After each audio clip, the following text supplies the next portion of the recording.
Skein berlanjut. Sang jenderal menolak mempertemukan Yu Wuyan dengan Jenderal Besar Sangzu. Akhirnya Yu Wuyan menunjukkan kekuatannya dan melaporkan bahwa ia ingin bertemu Sang Jenderal Besar. Sementara di gunung, Bai Fengqi dan Pangeran Jisou yang bernama Pangeran Huang Chao sedang membahas mengenai kehebatan Yu Wuyan. Lalu Pangeran Huang menanyakan mengapa Bai Fengqi bisa tahu identitasnya. Bai Fengqi berkata bahwa di dunia ini hanya 5 orang yang bisa bertarung dengannya. Terlebih lagi sang pangeran ditemani Jenderal Cao Xue di sisinya. Mendengar itu lalu Pangeran Huang Chao bertanya mengenai identitas Bai Fengqi dan mulai menebak-nebak. Ia berkata jika itu adalah Bai Fengqi, maka harusnya ia cantik tiada taraf dan seputih salju. Pangeran Huang menyuruh Bai Fengqi mencuci muka, tapi ia menolaknya. Pangeran Huang berkata bahwa dia bersedia ikut dengan Bai Fengqi, sembari menutup matanya dengan kain.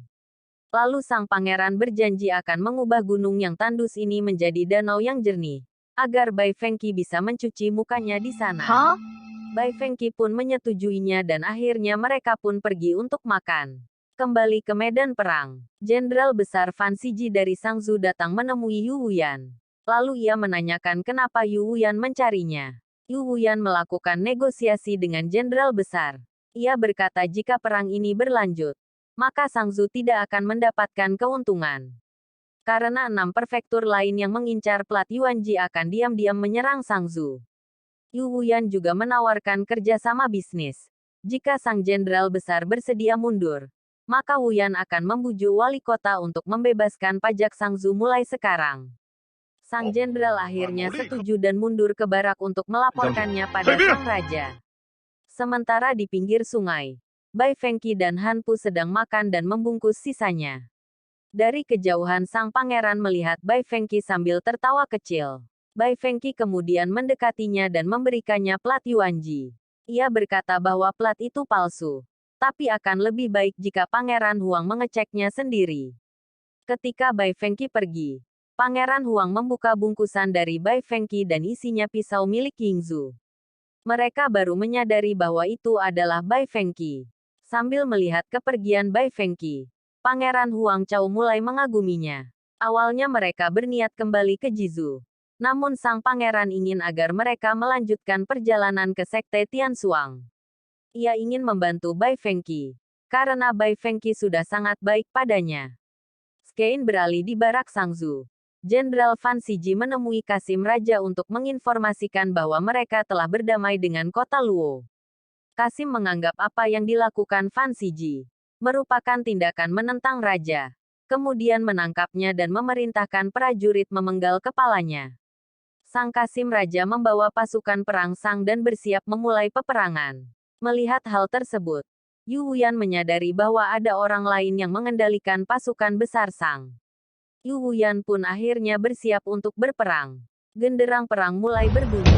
Drum perang pun mulai ditabuh. Ketika prajurit Sang siap maju, seketika Hei Fengqi datang. Ia mengancam jika Kasim tetap melanjutkan peperangan, ia tidak akan selamat. Akhirnya Sang Kasim menyuruh seluruh pasukan untuk mundur. Skein beralih di restoran. Ketika Hei Fengqi dan Yu Wuyan sedang makan bersama, seorang prajurit datang mengantarkan surat. Surat itu berasal dari Pangeran Huang untuk Yu Wuyan. Ia berkata bahwa Pangeran Huang telah bertemu Bai Fengqi dan diberi plat Yuanji. Dalam surat, Pangeran Huang juga berkata bakat dan kecantikan Bai Fengqi tiada tandingannya. Mendengar itu Hai Fengqi merasa cemburu.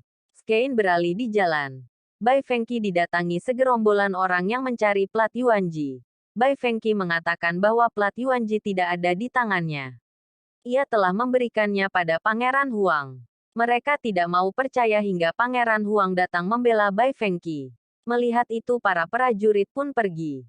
Bai Fengqi berterima kasih pada Pangeran Huang dan akhirnya mereka berpisah.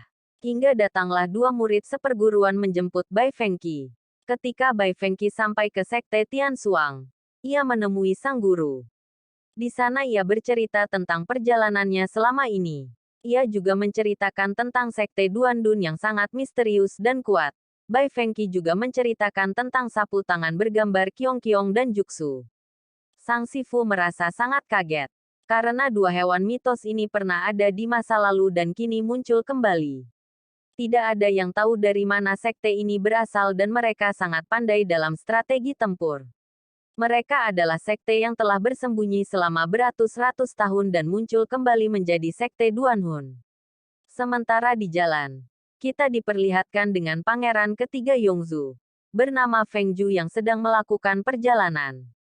Ia melakukan perjalanan menuju kediaman pangeran kedua Yongzu. Ketika di kediaman ia dicegah oleh sang pelayan pangeran kedua, karena pangeran sedang sakit.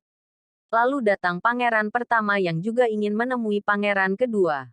Perdebatan pun terjadi. Sang pelayan tetap bersikeras melarang pangeran pertama masuk.